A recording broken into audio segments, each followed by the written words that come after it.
نحمده ونصلي علی رسول الکریم اما بعد۔ صحیح البخاری کتاب الجمعہ باب نمبر 21 باب المؤذن الواحد یوم الجمعہ، باب ہے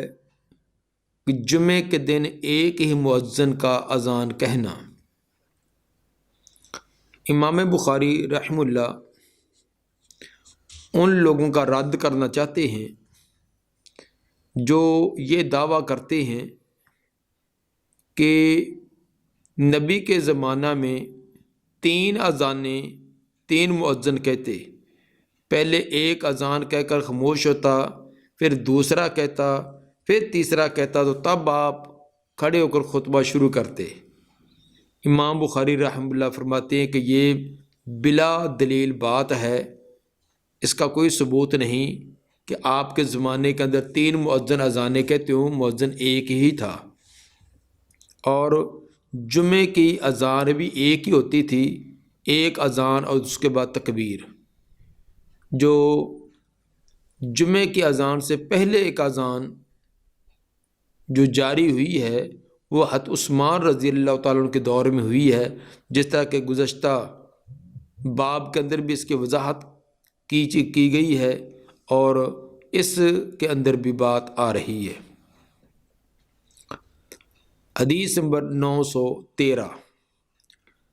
قال حدثنا ابو نعیم قال حدثنا عبد العزیز بن ابی سلمۃ الماجشون عن الزہری عن صائب بن یزید ان الذی زاد التعزین الثالث یوم الجمعۃ عثمان بن عفان رضی اللہ عنہ حین کثر اہل المدینہ۔ صائب بن یزید فرماتے ہیں کہ بے شک زیادہ کی گئی تیسری اذان جمعے کے دن، جمعے کے دن تیسری اذان حضرت عثمان بن عفان رضی اللہ عنہ نے، حین کثر اہل المدینہ، جب مدینے کی آبادی بہت زیادہ ہو گئی، وَلَمْ يَكُنْ لِلنَّبِيِّ صلی اللہ علیہ وسلم مؤذن غیر واحد، اور نبی صلی اللہ علیہ وسلم کے ہاں تو صرف ایک ہی مؤذن ہوتا تھا۔ وَكَانَتْ تَعْذِينُ يَوْمِ الْجُمْعَةِ حِينَ يَجْلِسُ الْإِمَامُ یعنی علی المنبر، اور جمعے کے دن اذان اس وقت ہوتی جب امام منبر پر بیٹھتا، منبر پر بیٹھنے کے وقت اذان ہوتی تھی۔ اس سے امام بخاری رحمہ اللہ نے یہ ثابت کیا کہ نبی صلی اللہ علیہ وسلم کے زمانہ میں جب منبر پر امام بیٹھتا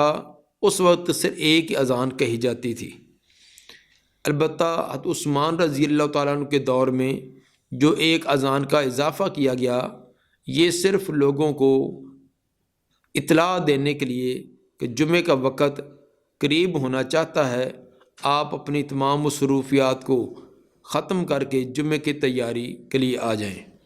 تو چونکہ مدینہ کی آبادی زیادہ ہو گئی تھی تو لوگوں کو اذان کا سننا دشوار بھی تھا، تو اس طرح زورا جگہ میں بازار کا ایک جگہ تھی، وہاں اذان کہلائی گئی۔ ایک تو لوگوں کی کثرت بھی زیادہ، دوسرا لوگ کچھ کاروبار کے اندر مشغولیت کی وجہ سے اس طرف ان کی توجہ رہتی، تو اس کے لیے یہ ایک اذان کہی گئی تھی۔ باب نمبر 22، باب یجیب الامام علی المنبر اذا سمع النداء، باب ہے کہ امام منبر پر بیٹھے ہی اذان کا جواب دے۔ جب امام منبر پر بیٹھے اذان کہی جائے تو جس طرح دیگر لوگ اذان کو سننے والے اذان کا جواب دیں گے، تو اس طرح امام بھی وہ اذان کا جواب دے، وہ اپنا خطبہ ذہن کے اندر نہ دہراتا رہے، اپنی اور مشغولیت کی طرف نہ مصروف ہو، بلکہ وہ بھی اذان کو توجہ سے سنے اور اس کا جواب دے۔ حدیث نمبر 914، قال حدثنا ابن مقاتل قال اخبرنا عبد اللہ قال اخبرنا ابو بکر بن عثمان بن سہل بن حنیف عن ابی امامۃ بن سہل بن حنیف قال سمعت معاویۃ بن ابی سفیان وهو جالس علی المنبر اذن المؤذن فقال اللہ اکبر اللہ اکبر۔ معاویہ رضی اللہ تعالیٰ عنہ کو میں نے سنا، یعنی یہ ابو بکر بن عثمان بن سہل بن حنیف سے ابو امامہ بیان کرتے ہیں، اور ابو امامہ بن سہل اپنا واقعہ سنا رہے ہیں کہ میں نے معاویہ رضی اللہ تعالیٰ عنہ کو سنا اور وہ ممبر پر تشریف فرما تھے۔ اذن المؤذن، جب مؤذن نے اذان کہی اور اذان میں مؤذن نے کہا کہ اللہ اکبر اللہ اکبر، وقال معاویہ تو اللہ اکبر اللہ اکبر، تو معاویہ رضی اللہ تعالیٰ نے بھی جواب میں اسی طرح کہا۔ فقال اشہد ان لا الہ الا اللہ، جب مؤذن نے اشہد ان لا الہ الا اللہ کہا،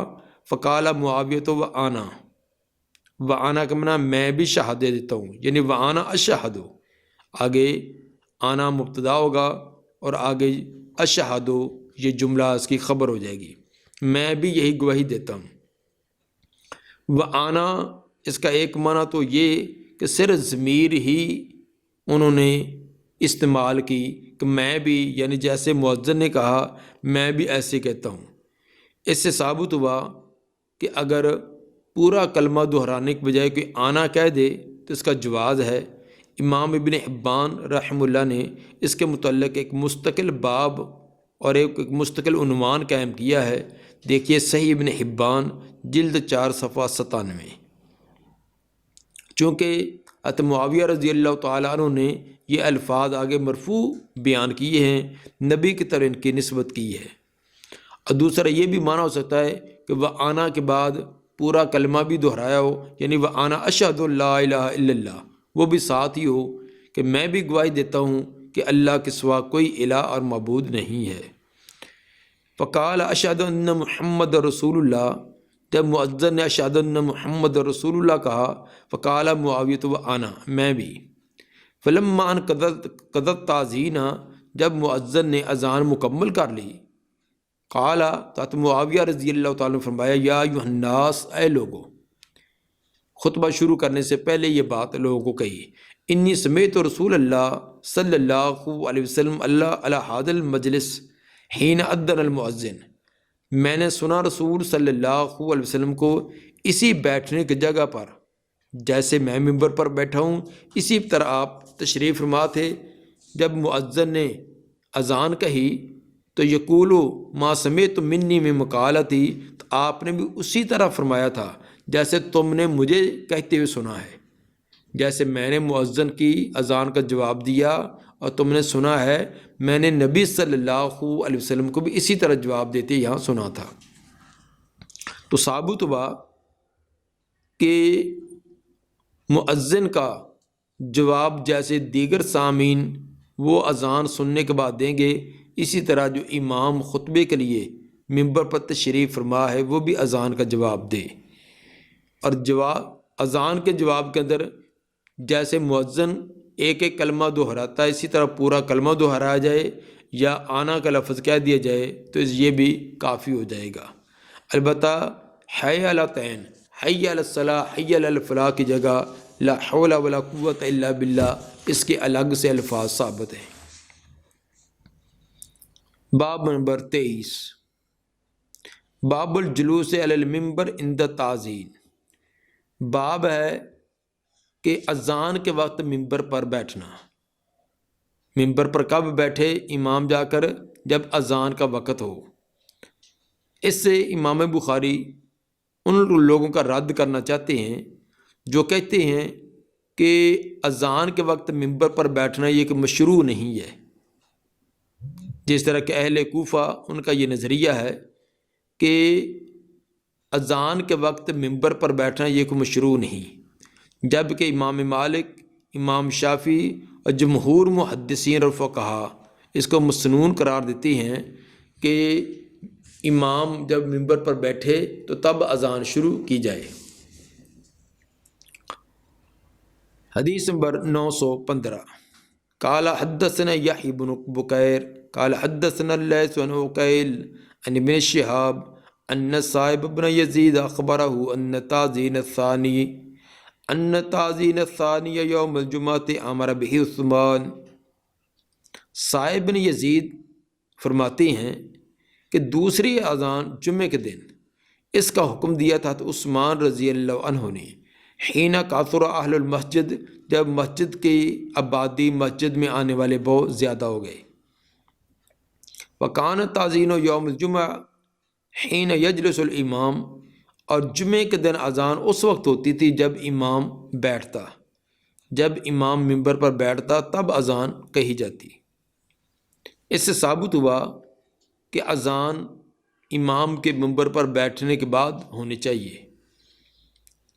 اگر پہلے اذان کہہ دی ہے تو ممکن ہے امام کسی مصروفیت کی وجہ سے، کسی مجبوری کی وجہ سے ابھی وہ خطبے کے لیے نہ آیا ہو یا نہ ابھی وہ آنا چاہتا ہو، تو اذان پہلے کہہ کر اس کا انتظار کرنا، اس کو آوازیں دینا، یہ درست نہیں ہے، بلکہ جب امام آ کر بیٹھے تو پھر اذان شروع کی جائے۔ عثمان رضی اللہ تعالیٰ عنہ کے بارے میں جو فرمایا کہ ان تعظین ثانی، دوسری اذان، دوسری سے مراد کہ جو اصل جمعے کی اذان کے علاوہ ہے، تو وقوع کے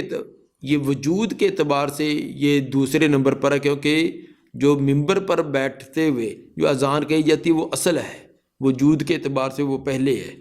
اور دوسری جو ہے یہ بعد کے اندر اس کو جاری کیا گیا، اس اعتبار سے یہ دوسری ہے۔ ورنہ اگر وقت کے اعتبار سے دیکھا جائے تو پہلی اذان جو پہلی ہوتی ہے اور یہ دوسری ہوتی ہے، جیسا کہ ہمارے ہاں اسی طرح مشہور ہے کہ جمعے کی یہ پہلی اذان ہے، یہ دوسری اذان ہے، تو جس کو ہم پہلی کہتے ہیں یا اسی کو دوسری کہا گیا ہے، اور دوسری کہنے کی وجہ یہ وجود کے اعتبار سے، یہ وجود میں آنے کے اعتبار سے ہے کہ وہ جو ممبر پر امام بیٹھے تو اس کو جو اذان کی جاتی وہ اصل ہے اور اس کا وجود پہلے کا ہے، اور دوسری جو ہے یہ بعد کے اندر مشروع ہوئی ہے۔ باب نمبر 24، باب التعظیم عند الخطبہ، باب اذان خطبے کے وقت کہنا۔ اس کے اندر امام بخاری رحمہ اللہ جو بات بتلانا چاہتے ہیں کہ دیگر نمازوں کے لیے اذان اور نماز میں فاصلہ ہوتا ہے، باقی جتنی بھی اذانیں ہیں، اذان اور نماز کے درمیان کچھ فاصلہ ہوتا ہے، جیسے کہ پیچھے باب آ چکا ہے کہ اتنا فاصلہ ہوتا کہ کھانے والا اپنے کھانے سے فارغ ہو جاتا یا ضرورت والا اپنی ضرورت سے فارغ ہوتا، تو اذان اور اقامت کے درمیان اتنا فاصلہ ہوتا۔ لیکن جمعے کی اذان اس سے مختلف ہے، جمعے کی اذان اور اس کے خطبے کے درمیان فاصلہ نہیں،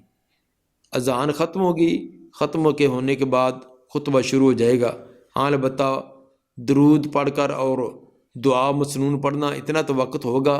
تو یعنی وہ لمبا پیریڈ اور لمبا وقفہ نہیں ہوگا جس طرح دیگر اذان اور اس کی نماز کے درمیان ہوتا ہے۔ حدیث نمبر 916، قال حدثنا محمد بن مقاتل قال اخبرنا عبد الله قال اخبرنا يونس عن الزهري قال سمعت صاحب بن يزيد يقول ان الاذان يوم الجمعه كان اول حين يجلس الامام يوم الجمعه على المنبر۔ صاحب بن یزید فرماتی ہیں بے شک جمعے کے دن اذان، پہلی اذان جس وقت امام جمعے کے لیے ممبر پر بیٹھتا، فی عہد رسول اللہ صلی اللہ علیہ وسلم، نبی صلی اللہ علیہ وسلم کے زمانہ مبارک میں بھی ایسی تھا، و ابو بکر و عمر رضی اللہ عنہما، ابو بکر و عمر رضی اللہ عنہما کے دور میں بھی ایسے ہی رہا۔ فلما کان فی خلافت عثمان رضی اللہ عنہ، جب سیدنا عثمان رضی اللہ تعالیٰ عنہ کے دور خلافت آیا، وقاصروا، اور لوگوں کی تعداد کافی زیادہ ہوگی، امر عثمان یوم الجمعہ بالاذان الثالث، تو عثمان رضی اللہ تعالیٰ عنہ نے جمعے کے دن ایک تیسری اذان کا بھی حکم دیا۔ فاذن بی علی الزوراء، پس وہ تیسری اذان جو زوراء مقام پر کہی گئی، زوراء یہ بازار کے اندر ایک جگہ تھی، وہاں اذان کہلوائی گئی تاکہ تمام کو سنیں۔ فثابت الامر علی ذلک، پھر معاملہ اسی پر ثابت ہو گیا، یہ ایک ضرورت کے لیے اذان کہی گئی تھی، لیکن یہ ضرورت پھر ہر دور کے اندر ہی پہلے سے بھی زیادہ بڑھتی گئی اور یہ اذان جو وہ جاری رہی۔ البتہ یہ فرق ہے کہ بازار کے اندر اذان کہلانے کا مقصد یہ تھا کہ جو کاروبار میں مشغول افراد ہیں ان کو پتہ چل جائے، تو اب چونکہ سپیکر کا انتظام ہے تو لاؤڈ سپیکر کے ذریعے آواز دور دور تک پہنچ جاتی ہے۔ اب مسجد کے اندر کھڑے ہو کر یہ اذان کہی جائے گی اور اس کی آواز دور تک پہنچا دی جائے گی۔ باب الخطبۃ علی المنبر، باب نمبر 25 کہ خطبہ جو ہے وہ ممبر کے اوپر دینا۔ اس امام بخاری رحمہ اللہ ان لوگوں کا نظریہ اس کا رد کرنا چاہتے ہیں جو کہتے ہیں کہ ممبر پر خطبہ صرف امیر المومنین جو وقت کا حکمران ہے، خلیفہ ہے، صرف وہ ممبر پر خطبہ دے، باقی کسی نے دینا تو زمین پر کھڑے ہو کر خطبہ دے۔ امام صاحب یہ اس بات کا رد کرنا چاہتے ہیں کہ یہ فرق کہیں نہیں آتا کہ جو امام ہے، خلیفہ ہے، حکمران ہے، وہ اگر خطبہ دے تو ممبر پر ایک شان اور ایک آب و تاب کے ساتھ، تو ایک دوسرا آدمی ہے وہ عامی لوگوں کی طرح نیچے زمین پر کھڑا ہو کر، کیونکہ ممبر کا مقصد اپنی شان، اپنا وقار بیان لوگوں کو معلوم کروانا نہیں ہے، بلکہ اس سے لوگوں تک اپنی آواز پہنچانا مقصود ہے تاکہ دور تک آواز بھی جائے اور دور تک لوگ جو وہ خطیب کو دیکھ بھی سکیں۔ تو یہ چیز جو ہے وہ امیر کے ساتھ، امیر عام کے ساتھ بھی ہو سکتی ہے، باقی لوگوں کے ساتھ بھی، جو بھی خطبہ دے گا اس میں یہ مطلوب اور مقصود ہوتا ہے۔ وقال انس رضی اللہ عنہ خطب النبی صلی اللہ علیہ وسلم علی المنبر، انس رضی اللہ تعالیٰ عنہ کا ایک اثر بیان کیا کہ وہ فرماتے ہیں کہ نبی صلی اللہ علیہ وسلم نے خطبہ دیا تھا ممبر پر۔ یہ متصل سند کے ساتھ امام بخاری کتاب الاعتصام حدیث نمبر 7294 میں بھی لائے ہیں، اور اس طرح کتاب الفتن حدیث نمبر 7089 میں بھی لائے ہیں، اور اسی طرح پیچھے باب الاستسقاء حدیث نمبر 1033 کے اندر بھی یہ واقعہ لائے ہیں کہ جب آپ ممبر پر تشریف فرما تھے، بارش نہ ہونے کی وجہ سے بڑا قحط تھا، ایک آنے والے نے آ کر درخواست کی کہ اللہ کے رسول دعا کیجئے، مال مویشی ہلاک ہو گئے، بارش نہیں ہے، قحط پڑ چکا ہے۔ تو آپ نے دعا کی تھی، پھر بارش پورا ہفتہ ہوتی رہی، پھر اگلے جمعے پھر اس نے کہا، وہ پورا واقعہ تو اسی کی طرح اشارہ کیا ہے۔ حدیث نمبر 917 قال حدثنا قتيبة بن سعيد قال حدثنا يعقوب بن عبد الرحمن بن محمد بن عبد الله بن عبد القاري القرشي الاسكندراني قال حدثنا ابو حازم بن دينار ان رجالا اتوا سهل بن سعد ساعديا فقدم تروا في المنبر مما اوده۔ ابو حازم بن دینار فرماتے ہیں ان رجالا اتوا، کچھ لوگ آئے سہل بن سعد ساعدی رضی اللہ تعالیٰ عنہ کے پاس، وقدم ترو فی المنبر، انہوں نے تردد اور شک کیا تھا ممبر میں کہ مما اودو، یہ کس لکڑی کا ہے۔ بات ایک دن بیٹھے بیٹھے چل نکلی کہ نبی صلی اللہ علیہ وسلم کا ممبر یہ کس لکڑی کا بنا ہوا ہے۔ تو چنانچہ کسی نہ کوئی اپنے اپنے تخمینے لکڑی کو دیکھ کر، اس کی انداز کو دیکھ کر تخمینے لگائے۔ تو انہوں نے پھر سہل بن سعد ساعدی رضی اللہ تعالیٰ سے یہ سوال کیا کہ آپ اس وقت موجود تھے، آپ کو اس کی اچھی طرح پتہ ہوگا۔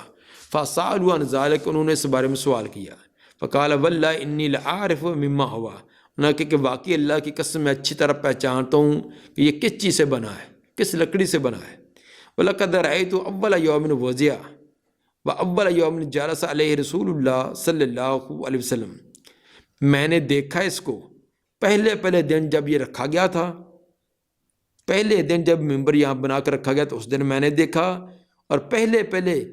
دن جب نبی صلی اللہ علیہ وسلم اس کے اوپر تشریف فرما ہوئے آپ اس پر بیٹھے تھے، اس دن بھی میں نے دیکھا۔ یعنی مجھے یہ تمام کے تمام یاد ہے، کون لایا، کس نے بنایا، اسے رکھا،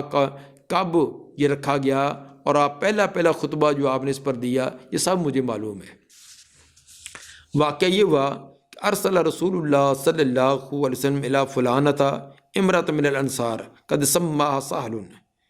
پیغام بھیجا رسول اللہ صلی اللہ علیہ وسلم نے فلاں عورت کی طرف۔ وہ ایک عورت تھی انصار کی جس کا سہل نے نام بھی بتلایا تھا کہ فلاں عورت، اور اس کو پیغام یہ دیا کہ مری غلامہ کے النجار، آپ اپنے غلام جو کہ نجار ہے، بڑھئی ہے، کارپینٹر، اس کو کہیے ایام لی آوادن کہ وہ میرے لیے بنائے کچھ لکڑیوں کو جوڑ کر کچھ ایسی چیز بنائے کہ اجلس علیہن اذا کلمت الناس، کہ میں ان کے اوپر بیٹھا کروں جب لوگوں سے کلام کروں۔ تو اس عورت کو پیغام بھیجا کہ تیرا غلام وہ اچھا کاریگر ہے، وہ لکڑی کا کام اچھا جانتا ہے، تو اس سے کوئی ایسی چیز بنوائیے کہ تاکہ خطبہ دینے کے لیے کہ میں اس کے اوپر کھڑا ہو کر دور تک میری آواز بھی جائے اور دور تک لوگ مجھے دیکھ بھی سکیں۔ فَأَمَرَتْهُ، چنانچہ اس عورت نے اپنے اس غلام کو حکم دیا، فَعَمِلَهَا مِن طَرْفَائِ الْغَابَةِ، اس نے بنایا اس کو یہ طرفائے غابہ، جنگل کا جو طرفہ یعنی جاؤ کا پودا، جاؤ کا جو پودا ہے ہوتا ہے اور جنگل کا، تو یہ جنگلی جاؤ جو ہے اس کی لکڑی سے یہ ممبر بنایا گیا۔ ثم جاء بها، پھر اس کو یہاں لایا گیا، ثم جاء بها، پھر وہ اس کو لے کر آیا، فارسلت الی رسول اللہ صلی اللہ علیہ وسلم فامر بها، تو پیغام بھیجا یعنی جب اس عورت نے حکم دیا تو خادم اس کو بنا کر لایا، ثم جاء بها یعنی اس ممبر کو بنا کر وہ لایا، یعنی لانے سے مراد اس اپنے مالکہ کے پاس اس نے پیش کیا۔ فارسلت،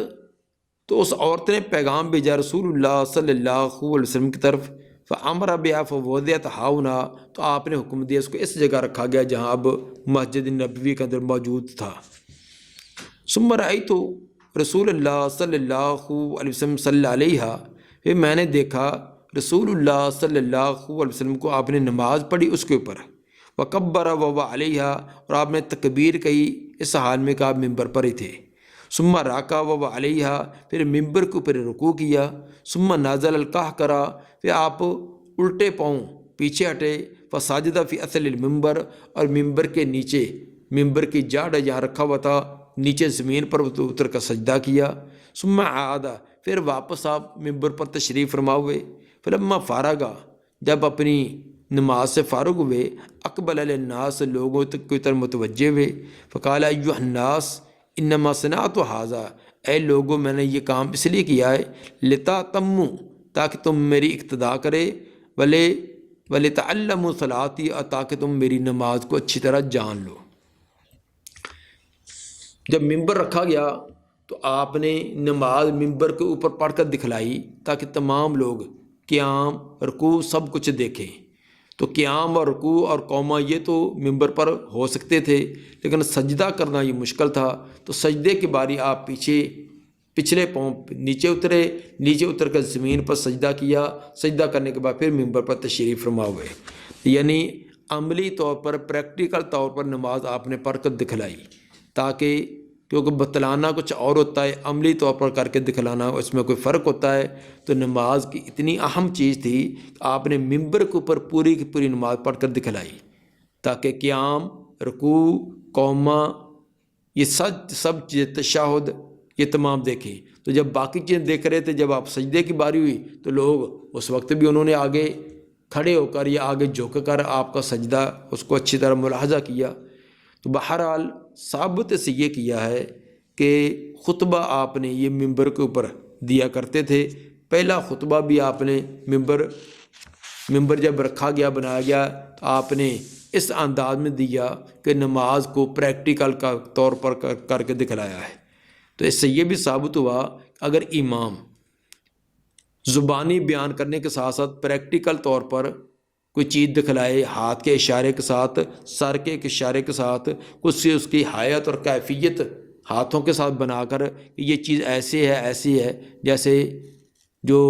بیان کرتے وقت اشارات کیے جاتے ہیں تو یہ خطبے کے دوران اس طرح اشارے کیے جا سکتے ہیں۔ حدیث نمبر 918 قال حدثنا سعید بن ابی مریم قال حدثنا محمد بن جعفر قال اخبرنی یحیی بن سعید قال اخبرنی بن انس انه سمع جابر بن عبد اللہ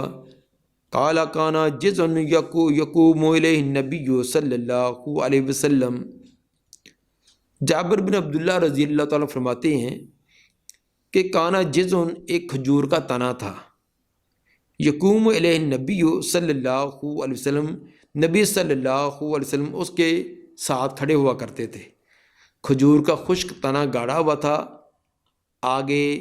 ممبر کی جگہ پر، تو آپ اس کے ساتھ ٹیک لگا کر یا اس کے اوپر ہاتھ رکھ کر خطبہ دیتے۔